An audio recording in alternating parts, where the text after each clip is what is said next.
Hello, I'm Doug Atkinson here at Solutions Review, and I want to thank all of our moderators, expert guests, and solution sponsors for participating in these Inside Jam panel discussions. This has been a big year of changes with the launch of the all-new, always-on InsideJam.com community site.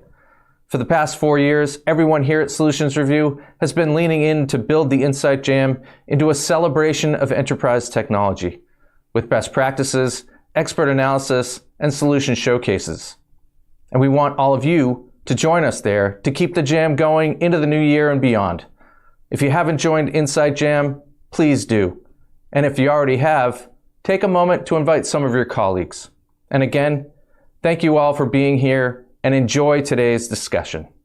Solutions Review presents Inside Jam, a social media community for enterprise technology. Hello and welcome back to the Inside Jam. My name is Jonathan Paula, your MC for this entire week of coverage, and today's focus is information security. Let's bring in the next group of panelists to discuss the positive and negative impact of generative AI on cybersecurity. That sounds like a big and important topic. I know it is on the top of everybody's minds right now in this space. Nima, you've agreed to moderate, so I'm going to let you go first with the introductions. 30 seconds or less, tell the audience a bit about yourself and what excites you about today's topic. Sure. Thank you, Jonathan. Thanks for having me back again. So my name is Nima Bayati. I am the Executive Director and General Manager of Lenovo's Cybersecurity Solutions Group. We're focused principally on two areas. One is our what we call below operating system or below OS stack, really around firmware, BIOS security, platform security, root of trust. And then the other piece is really around security solutions and innovation. So a host of solutions and capabilities that we provide to our enterprise customers. Excellent. Thank you. Bobby, you're next. Hey, I'm Bobby Cornwell, Vice President of Strategic Partner Enablement and Integration, very long title, a 16-year veteran of SonicWall. And SonicWall is a leader of cybersecurity and network solutions for over 30 years now, defending the small, medium-sized businesses as well as enterprise worldwide. Excellent. Thank you very much. JP. Hi, JP, CTO and co-founder of Onapsis. I started doing IT security more than almost 20 years ago. Vulnerability research, pen testing, very focused on low-level stuff. And we've been focusing on ERP cybersecurity, those really large, really important applications, SAP and Oracle that run the economy, basically. So happy to be here. Happy to have you here. Appreciate it. Mackenzie, you're next. Hi, I'm Mackenzie. So I'm the Senior Developer Advocate at GitGuardian, which is all about code security. Before that, I was the co-founder and CTO of a company called Compago, which still exists out of Australia today. And I'm really happy to be here and dive into this hot topic. Absolutely. And last but not least, Steve. So I'm the advisory CISO for Akamai. I have a background in both operational and compliance-driven security.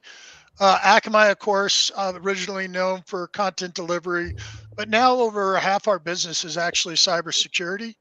And you can now build on us with our cloud. And our machine learning is a lot of built around, our API protection and our segmentation discovery. So I'm excited to talk about generative AI as well. Excellent. Gentlemen, I'll let you get started on the discussion at hand. Nima, take it away from here, and I'll see you guys at the end of the panel to wrap up with some final thoughts. Thank you, Jonathan. Gentlemen, thank you for joining this session. Over the last year, it seems like the talk on generative AI and machine learning, large language learning models has completely exploded, specifically in the security industry as well. So as generative AI and large language learning models have really taken off, like brush fire in the tech world, how do you feel about this frenzy, just starting from a personal point of view? Maybe JP, we'll start with you. Thank you. Personally, it's one of those things that has the potential of introducing so much disruption at every level. Talking about also in our personal lives, the capacity and the potential that LLMs have and that the generative AI, the ability to create content, the ability to interact with a system, with a model that can be automated to do things that before were way more complex and way more structured is endless. I think at a personal level, I believe this year we have seen disruption that we haven't seen for a long time, and we have seen over the past years different levels of innovation, right? Like talk about a cloud, blockchain, machine learning as well. But this type of potential is unprecedented, and I'm super excited about this, and really looking forward to sharing with you guys. Yeah, thanks, JP. Those are some really good points that you hit on. Mackenzie, you work a lot with developers. From your perspective, you've probably got a very unique point of view on this topic. What about yourself? Well, it's interesting. With the revolutionary rise of kind of AI, we're going to stick with it. Like this is definitely here to stay, and it's embedded itself into the development workflow. But it comes with it a lot of big security challenges, which are really quite concerning and require a whole new kind of education process with developers to make them aware of the security risks that are involved in that. Because we're really now added another parameter or another tool that organizations need to be worried about, need to be secured about, but everyone's trying to figure out this, along the way. This isn't a tool that's been around for 10 years that we understand and we know how to protect. This is a brand new tool that everyone's trying to figure out with everyone using it. And it's very hard to kind of control that at this stage. So this is all becoming quite exciting and moving forward, but it comes with a lot of risks that we all need to be aware of when we go forward on this journey. Yeah, thanks, Mackenzie. You hit on a very interesting point on the education piece. We'll loop back around to that one in just a moment, because I think that's a big one to start to unpack. But Steve, what about your thoughts? So I think this one has probably the highest novelty factor, just because end users get to interact with it. When machine learning was around, nobody was out there directly interacting and playing with it. So I think that's, a huge buzz factor. And I agree with everybody else on the potential. I will remind everybody, though, that we're kind of here in the first generation. And when we had the first generation of SIMs, for your SOC and analyst, I remember just seeing alerts scrolling off the screen. It was semi-useful. It was first gen. If you look at a SIM now, it's so much richer, so much more useful. It saves time. It, automatically detects certain risk. And so, I would remind people we are early times. I would also remind people that it doesn't tell the truth. It doesn't lie. It generates the next most likely word. And so when I, Googled when I went in and looked myself up, it came up with a book I didn't even write. But yeah, I think it's going to be significant. Yeah, that's interesting. Hopefully you're getting some royalties off that book you didn't write. I wrote a book on cyber warfare. It didn't mention that. It just wrote a book that maybe I should have written. Thanks, Steve. And last but not least, Bobby. Yeah, in my personal view, this whole thing it's an interesting concept, because it builds a level of efficiency that, something that we probably don't have as humans. We've started to have generational problems. So with generational problems brings in a whole bunch of different conflicts, where generative AI is going to hopefully help, control a little bit of that and get things back on track. Unfortunately, the bad guys also have a little bit of unorganizational problems as well. And now they're going to have more efficiency going forward as they get a hold of the same technology. Thanks. Thanks all of you. I mean, some great insights and some great topics to start to unpack. But before we do, because, we talked about the education piece, we talked about some of the security applications pieces of it. In security, we've been using, to some extent, one can argue to a large extent, things like machine learning and let's just call it AI, right? Let's not use the generative AI term, and in tool sets like EDR and XDR for a number of years already. So it's not an entirely new concept, at least from the terminology standpoint, from a cybersecurity standpoint. But how does the generative piece of this impact cybersecurity? Mackenzie, maybe we'll start with you this time. Yeah, for impact, you're talking kind of positive or negative or both? Positive, both. Both. It's really the negative is easy to talk about because you have generative AI can be negative in so many different areas. So there's the use case of adversaries using it themselves, and there's some roadblocks in there, like on the big players like ChatGPT to prevent it. But there's also open source tools where you can remove those barricades, and that creates what I kind of call super script kiddies. This isn't revolutionary tooling that can create malware we've never seen before, like this generative AI, but it can lower the barrier to entry of who can actually start to go into this. So I kind of, we're taking script kiddies and we're kind of giving them some superpowers for them to do malicious things. Gone are the days of bad spelling being an indication of a phishing email, right? Because now everyone has perfect English and other areas. But there's also some subtle areas where it can be negative as well. People are putting sensitive information into these systems, like legal documents, getting a summary of it, maybe data sets. It could be, hey, here's an API key. Can you connect to the service? Give me some code. And people aren't realizing that this data is actually being stored by a third party and not using the protocols that you would expect for sensitive data. So there's that area where we've introduced another attack vector of the negative. And then we also have things like AI bias. And Steve made a really great point about AI hallucinations. It hallucinated a book that he hadn't written.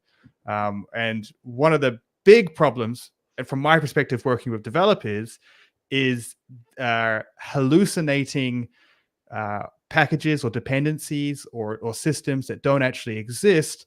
But if you're a bad guy and you create them, then you can kind of poison a pre-existing data set by introducing these hallucinated packages as malicious. From the positive side, we can actually now add automatically lots of context around stuff. One of the big challenges when trying to deal with developers and security is that often when we tell people, don't do this, this is bad, we don't provide or a tool pops up and says, hey, this is blocked, don't do this. There's no context around why that is. LLMs can help generate lots of content and lots of other positive things around the education piece as well. So there's like definitely both in there. Negative I could talk about all day. The positive, it certainly exists, but I think it's kind of a little overshadowed by the dauntingness of these massive systems at the moment. Follow-up question for you, Mackenzie. Again, you work a lot with developers, right? Do you have the sense that developers at least conceptually understand generative AI or not yet? I think so. I mean, I would say yes. Well, to some level, but I think what I want to talk about here is AI bias the most. And so AI bias is where you trust AI more than you ought to. Mm-hmm. So if you take a tool like ChatGPT or even GitHub's Copilot, which is a more tool LLM designated for coding, when it gives you an answer, you're way more confident in that answer than you should be. And because these systems are trained out of huge data sets, the one that they're all trained on basically is the Common Crawl data set, which has lots and lots of information from the internet. One of its main sources for understanding code is GitHub public repositories.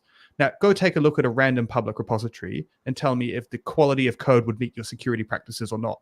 That's the quality of code that these systems are being trained on. So when it gives you back this answer that technically would work and does it with a lot of confidence and explains what it's doing, then it leads you into this, this thing is way smarter than me. And so going back to your original question, do they understand? I don't know if they understand that. I think that they could explain to you how it works, but they couldn't understand to you why it might give you a bad answer, why it's hallucinating Steve's books, or these other things. And it does it so well with so much confidence. We all have that friend who talks absolute rubbish, but says it with so much gravitas that you start to believe him, even though you know it. That's kind of what AI is to a lot of developers, I feel. Yeah, I want to interject something there. You talk about all these risks. Just like with my API developers, I want them to go read the OWASP top 10 for API vulnerabilities. OWASP now has a top 10 for large language model risk. And I think it's important to use that as part of the training to go make them aware of what those risks are. I think you got it absolutely right. They know how to interact with it. They're less likely to know how it works. Yeah. Oh, sorry. I'm following up on Mackenzie's comments as well. You were talking about developers jumping into these tools and security always being a blocker. Hey, like, don't use it. It's new. We don't know the risks. Everyone's still learning. We are a software company, so we develop. We have developer teams, and this is an efficiency tool, right? This allows people to be more efficient, to create more code faster, better. So if used properly within the right boundaries, there's a lot of potential and a lot of benefits. So what we did in that case was, hey, let's not be a roadblock.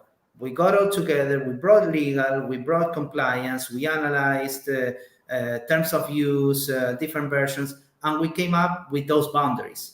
Yes, you can use this tool and this other tool as long as you do use it in this way. You don't use this type of data classified as X. If you are always responsible for what's generated, so it's another tool that can and should be used, but we need to understand how and the boundaries, right?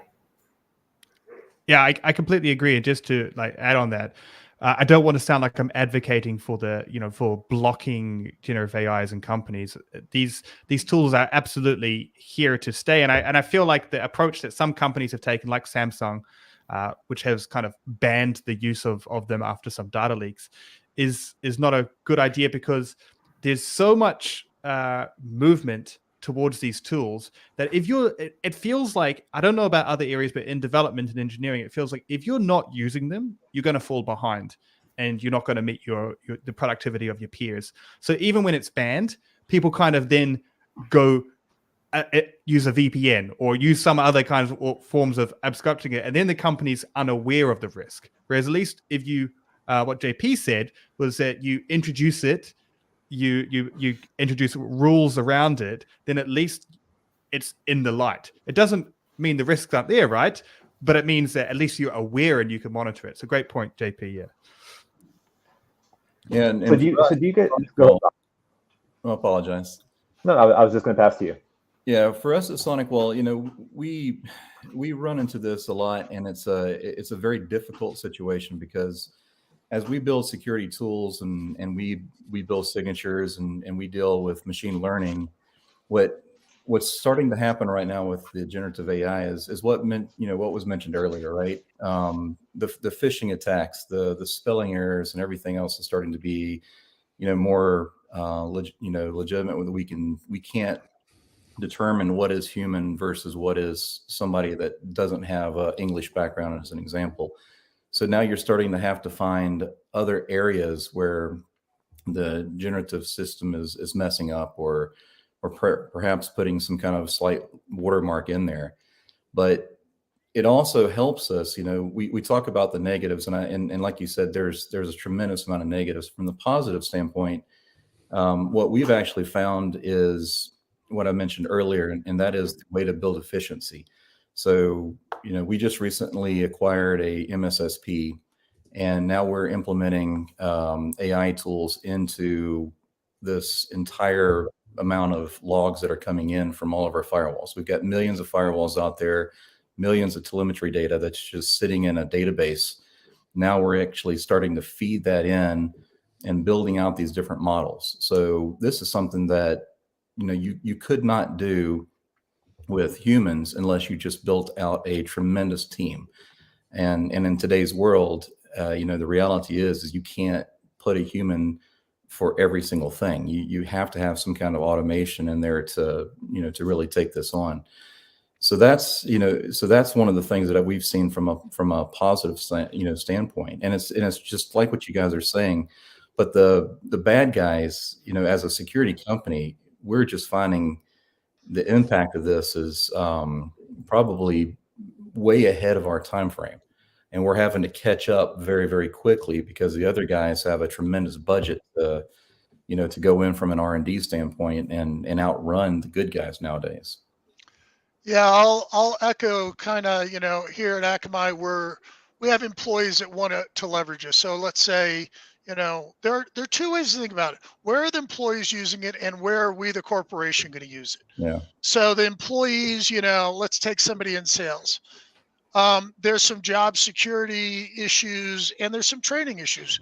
I mean, they don't know how to write prompts. So we had a class on prompt writing. We put out a policy on privacy and proprietary information, because you need that policy on how they should be using it. And then the final one is auditability.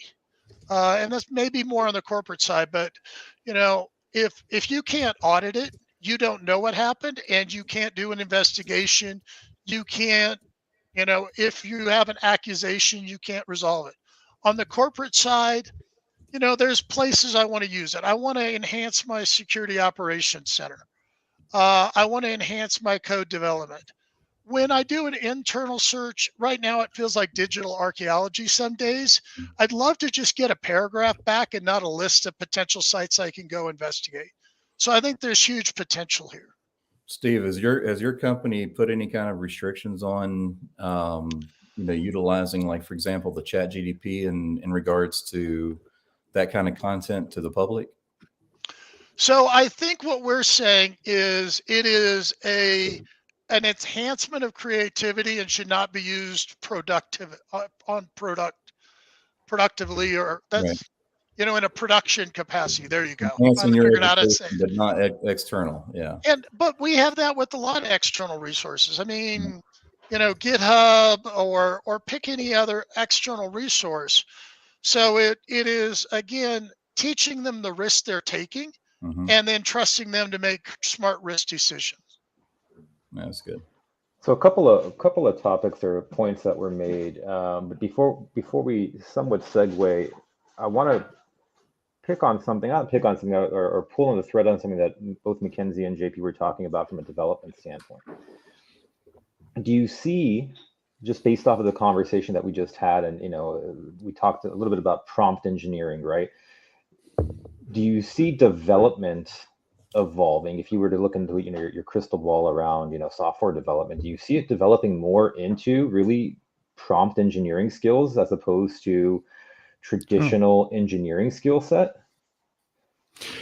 If I can start, not really, and I'll kind of explain why. So when it comes to trying at the moment, if we look at LLM's functionality for code, is that we're really quite small in what it can produce. We're not at the stage where, hey, can you create me a streaming app where I can do that? Can you create a function that does this? Now, that's not new. It is new in the way it delivers it to you. It delivers it to you. It gives you one answer. What we've always kind of done is look on Stack Overflow and other places. And so that way is kind of, is engineering just your ability to be able to search Stack Overflow for the answers? You can pretty much find any answer you're looking for on there. And the answer is no. And just like here, it's going to be no, but it is going to be a tool that you can use to put in it, particularly when you're doing tasks that are, I don't want to say repetitive, but it's certainly kind of like, functions that are common. And when you've got tools that sit in your IDEs, your development environments, when you're that kind of prompt the next line or the next things and try and close out what you're doing, really great, help you for finding kind of answers. But are we just kind of learning how to manipulate it in different ways? I'd say no, because the information that it's taking is information that's on the web anyway that you can find. It's just kind of providing a different way of you interfacing with that information that's out there already on the internet. I'll push back a little and say that, and I forget which podcast it was, but there are people that have the job title of prompt writer. And so I think there will be a niche community. I don't think, I do agree with you. There's not going to be a replacement.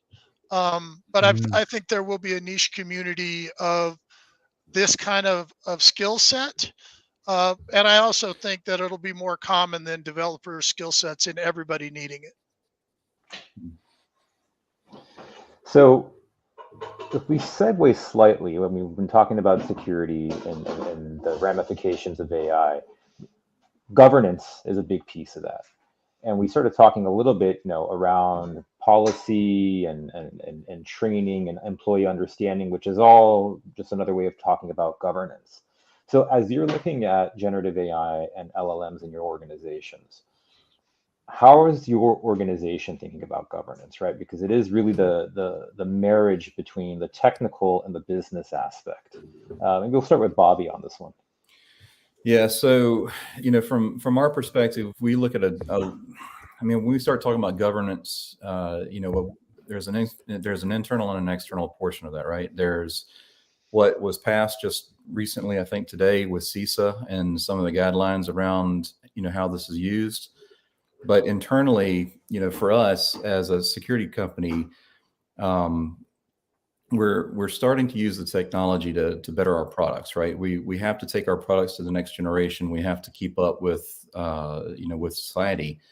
And the things that we worry about is poisoning of large language modules. So we have to make sure, as a manufacturer and of security products, that we have to make sure there's no supply chain attacks. We have to make sure that a lot of the stuff that we're utilizing has got checks and balances in place.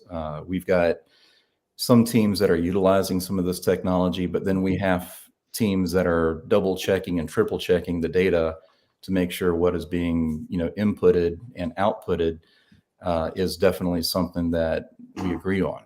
So, and from an external perspective, I think some of these checks and balances are something that have to be in place in order to keep certain things under, I guess, without having such a negative impact in the technology and starting to stall it, if that makes sense.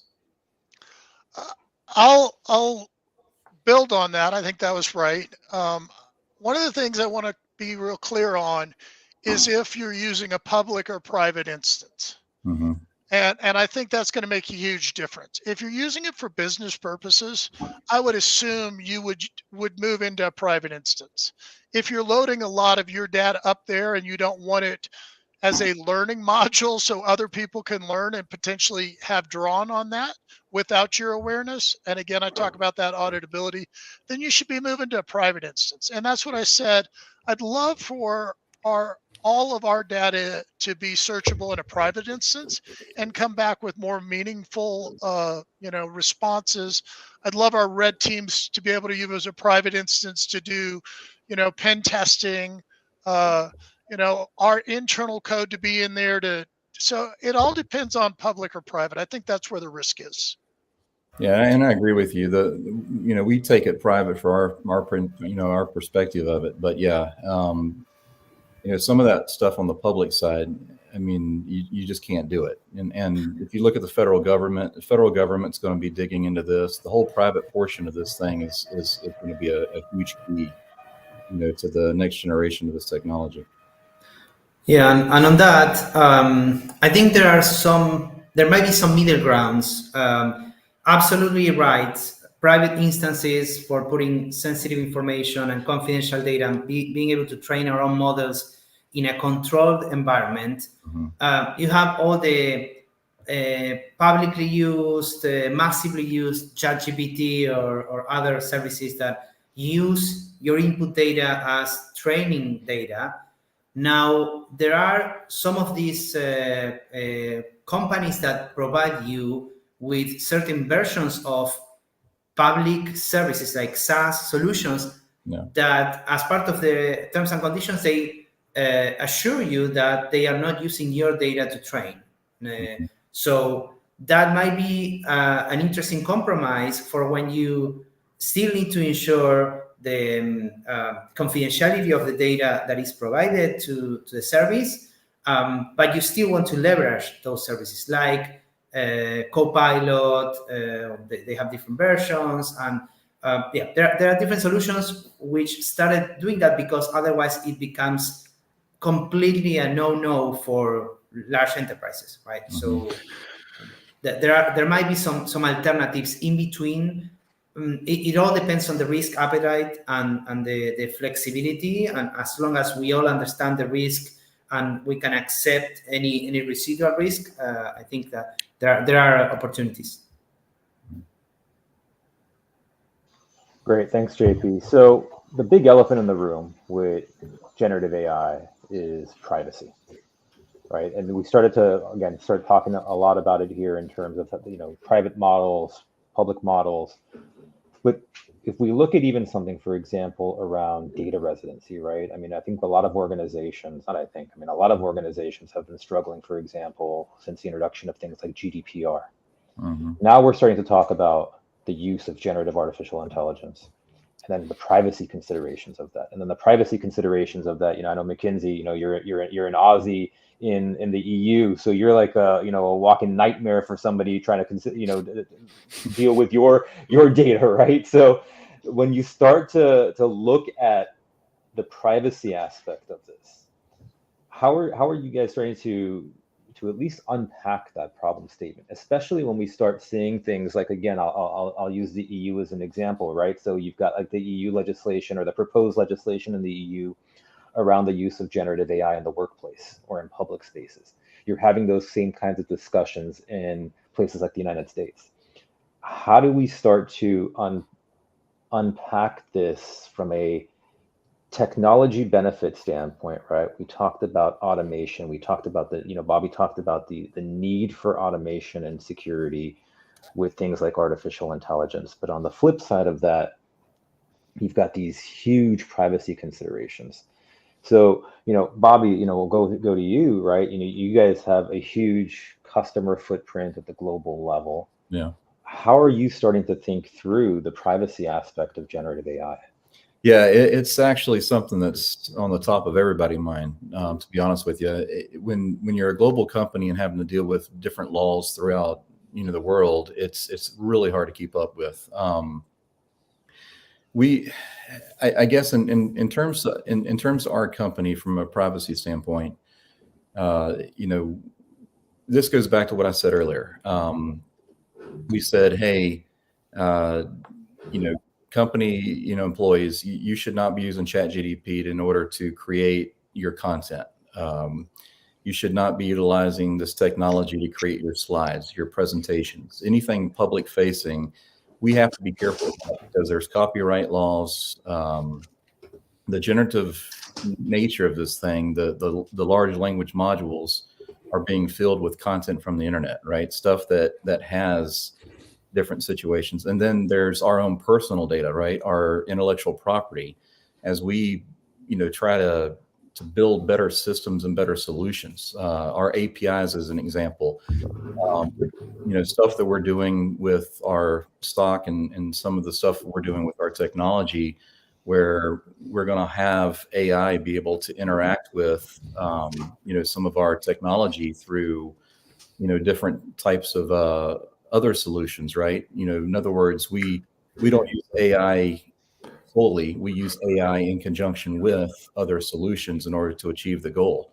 But if you're not careful, that essentially just opens up the doorway for, breaches, privacy breaches, et cetera. And I'm sure there's some others that have some comments around that as well. Yeah, Steve. So first of all, if I have customer data out there, then I'm worried about data manipulation, data poisoning. Very concerned about that. Mm-hmm. I'm still worried about API abuse. We have so many APIs out there with security, and we can tell to some degree if there's malicious stuff going on. But people need to be doing a better job, and that's discussions we're having with our customers. Are you aware of the abuse, the misuse, the unintended? And the last is, of course, you talk about stuff coming out of the EU, DORA, digital resiliency is coming out. So are you prepared for operational interruption? If you're using this to interact with your customers in a voice way, are you prepared for DDoS and things like that? So I think as we build into this, a lot of the criminals have amazing business model innovation. So as soon as there's money there, as soon as there's dependencies there, we're going to see more and more innovation around the types of attack. I think you're going to see more of the traditional stuff coming in there. And then I want to take one extra blurb here and answer a question you didn't ask around privacy. I'm also very worried about the deep fakes, both on the voice and the image side. We've seen some horrific things coming out around digital manipulation of images and videos. And I think that's another area we're going to have to catch up legally. Yeah, and Mackenzie, what about from your standpoint on the privacy aspect of this? Again, especially in your role working with a lot of developers, you probably get a good cross-section view on this. Yeah, it's an interesting one because there's so many types of information and data that can go into these LLMs. And I think one of the key things of managing data is for everyone to understand what these are. These are databases, and whether or not it's private or public. Obviously, this is more poignant for public instances of large language models, but not private ones. But it's still relevant. It's still relevant when for private, because if you take the types of information, I mean, it could be API keys, it could be personal information, it could be legal documents, it could be trade secrets. All this kind of stuff gets pumped into this database, and it makes it a huge target for attackers. And when you look at it and say, okay, what are these attackers really after? Where should this data be? Your secret should be in a vault wrapped in lots of authentication with fine-grained access logs. Your PII should be absolutely encrypted or stored securely with limited access, and all these different things. Does LLM provide any of that? No. Right? It's just a database that if someone has access to, they can retrieve this information. So we got to start understanding, from the privacy point of view, the limitations of what these tools really can do. And it's a challenge. And honestly, I don't have a great answer. It's like, this is the law that we should create. Perfect. This will solve everything. I have none of that. But just from my perspective, I see a lot of interesting information being pumped into these. And even if it's private, don't be fooled by that. It lacks all of the security implementations that you would expect from something that would store sensitive information. That's why it's still a problem. Yeah, I mean, I think that's it's a great point. I don't think anybody's got a solution to the problem, because it's almost like a paradox, right? The better that your AI models are, you need more data, better data, or at least more data. On the flip side to that is data equals privacy, right? So it's this paradox of the plus and the minus. JP, from your perspective, as you guys are looking at privacy, and as you're looking at privacy, dealing with your own customers, how are you approaching it? Yeah, I think there are multiple ways of chopping that problem. One way is basically looking at it as two sets of use cases. On one hand, we have consuming an LLM model, and in that case, it's nothing more than, as Mackenzie said, like a database, right? You have APIs, you need to have RBAC, you need to have data classification, a lot of things as you do with all your other applications. It just happens to be an API where you send data and you receive. Now that's one side, the consumption. The other side is the training, which I think is the most important one, because that's what the huge volume of information that you need. Where is that coming from? What's the license? Are there any restrictions or any privacy regulations for that data that you're training? Are you using a foundation model that you are then fine-tuning? All of those are questions that you need to ask yourself and start addressing, because those are going to be probably the biggest problems you will have, because that's going to be translated into a database that could be consumed by many, but could be exposing data that was used during training. some really interesting points that you bring up that I think segue us to where I want to go next, and kind of coming around a little bit full circle in terms of, I'd love to hear your perspectives. You know, we've spent a good amount of time talking about some of the concerns and the considerations that organizations and individuals need to be having around artificial intelligence. What are some of the things that you're already seeing manifest from a positive standpoint when it comes to security? And this time we'll start off with Bobby. All right. So the positive things in terms of security is we're seeing more efficiency, like I've mentioned before, you know, light years ahead of what we've had in the past, because in the past we've had people that's had to come through and build signatures and stuff like that, where now we have a solution that can take a look at patterns and recognize different functions and build something out of that. So that's what we're seeing from a security standpoint. It's just light years ahead in regards to efficiency. Thanks, Bobby. And Steve. You know, I think a lot of stuff for the next few years is probably still going to be built around, you know, machine learning, specifically supervised machine learning. I think more and more where we're going to see generative AI is coming in is creativity and interaction. And that's where I see it, you know, reducing manual efforts versus replacing outright. It's got the ability for accessibility and inclusiveness that we haven't seen before. And that's what I'm excited about. Just to make some of the stuff we do in cybersecurity more accessible, to have people with a lower skill set operating at a higher level of efficiencies. You know, again, SOC, threat intelligence, the red team code, and even customer reporting. All of these are areas where I expect to see rapid growth. Thanks, Steve. And then Mackenzie, from your lens. There's a lot of positive stuff that's coming out of it, and LLMs are giving us an opportunity to kind of provide inbuilt education into a lot of what developers do to help understand context and contextual information around it. And so some use cases for this is, you know, we've talked about alert fatigue to I think we didn't use that language, but this, you know, when you come out and you have these huge long lines of trying to understand in your SIEM what's important to tackle and what's not.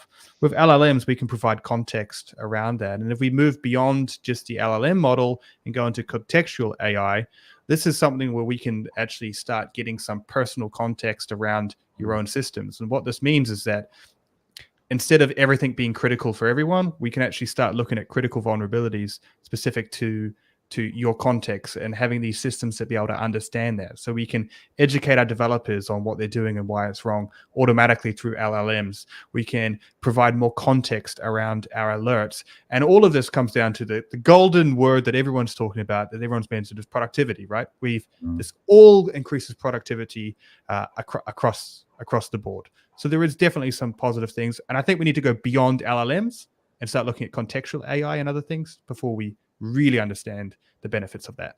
Yeah. Thanks, Mackenzie. JP.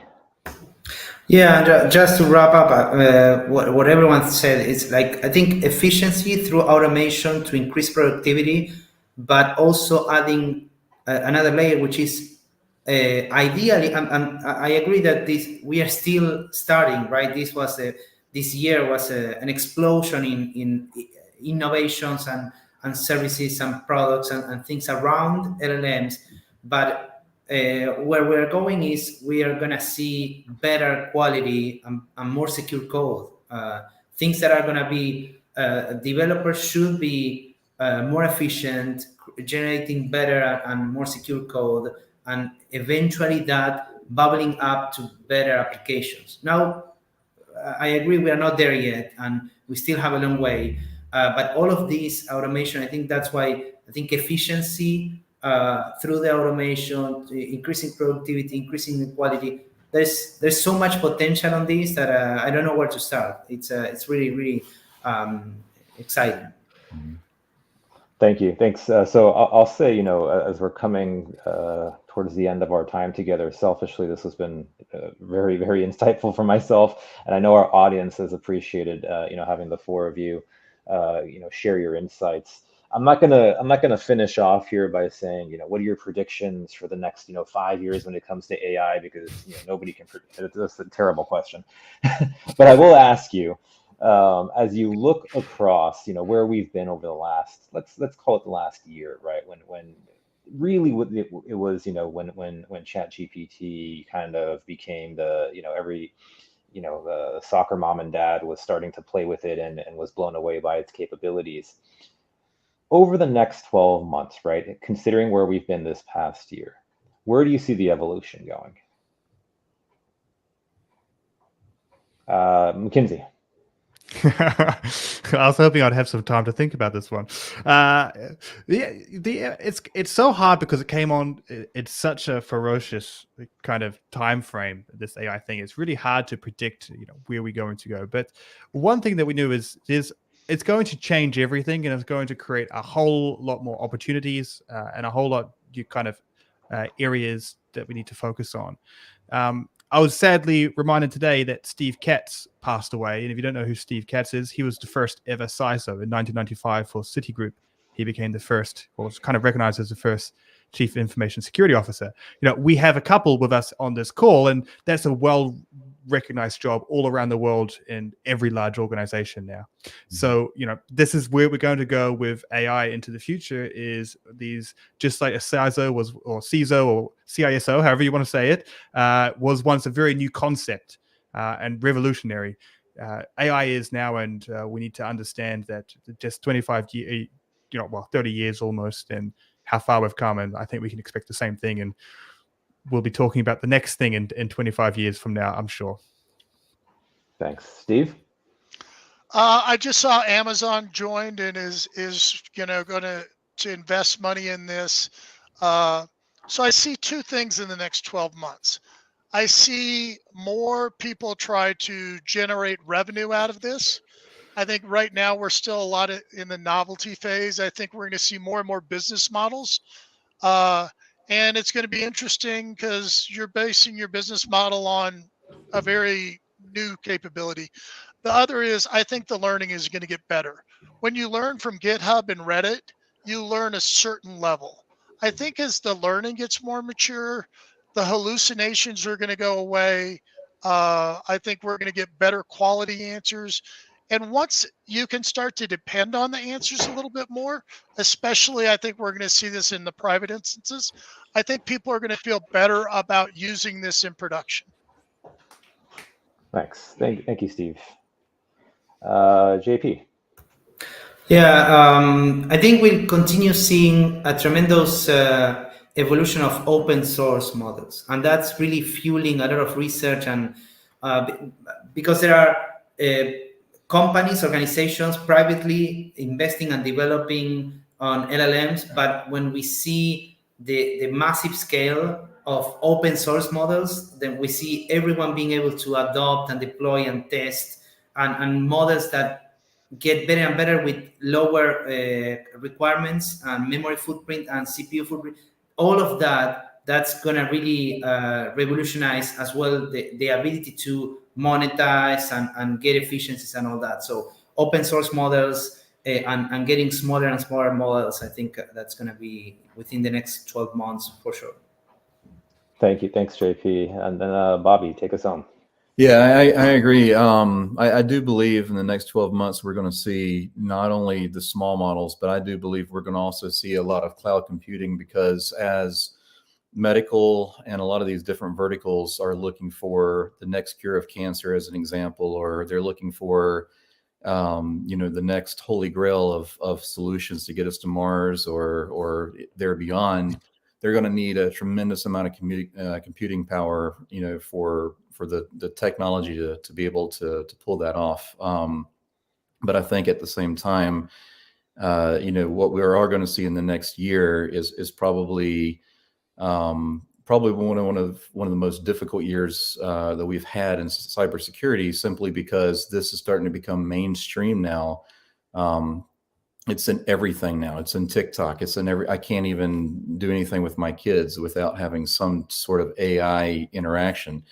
And I think as that starts fulfilling its way of life, that it's just going to lead on to just to make life very difficult for cybersecurity and so forth. Thank you, Bobby. Some really great insights. Again, from my standpoint, thank you, gentlemen, for a very, very insightful conversation. Jonathan, I'll pass it to you. Thank you, Nima. Thank you, one and all, for that great, very captivating discussion. I think this is obviously the talk of the industry right now, and you succinctly, I think, got through a lot of really important and salient points over the last hour. But before we leave, I'd like to invite each of you to provide some self-promo, whether you want to plug a book, a podcast, your LinkedIn profile, or, of course, your company solution. 30 seconds or so. We'll go in reverse clockwise order and end with our moderator. So, Steve, you're up first. So again, we do use a lot of AI, specifically machine learning here at Akamai. Love to talk to anybody about our protecting apps and APIs, about our microsegmentation, about all our ability to help protect your employees and your customers. Thank you very much. Let's go next to Mackenzie. Yeah, so I'm from Git Guardian here today, and I think if you're interested in security and want to know where your sensitive data is and where it's stored or how these things leak out, then Git Guardian can absolutely help you do that. We're free for anyone that has fewer than 25 engineers or developers, so check that out. And I also have a podcast, The Security Repo, if you want to check it out. There's 2 plugs. I don't know if I broke the rules, but it's live, so you can't stop me now. That's absolutely, well, 30 seconds or less. You can, as much as you can say, it's up to you. JP, how about you? All right. Yeah. So at Onapsis, we do cybersecurity for ERP applications, those large applications, SAP, Oracle, that basically run the entire economy. So pretty much not taken care of traditionally. So if that's a concern to you, happy to follow up and really help you secure your crown jewels. Excellent. Thank you. And Bobby. Yeah, and love for you guys to check us out at sonicwall.com for your security needs, and hit me up if you have questions and would like to know a little bit more about what SonicWall is doing in regards to our MDR, Roost, AI, automation, and so forth. Love to be able to have a conversation, and that's on LinkedIn for Bobby Cornwell. Appreciate that. Thank you. And last but not least, our moderator. Thank you. So, as I said at the beginning of the discussion, I'm the GM of Lenovo's ThinkShield security platform. So we offer a number of security capabilities and solutions, as well as services for our enterprise customers. You can check us out at lenovo.com, or you can reach out to me on LinkedIn. Thank you. Thank you very much. And since we have a little bit of time, I'll do some self-promotion myself. I want to encourage everyone to check out Solutions Review's new website, community website, insightjam.com.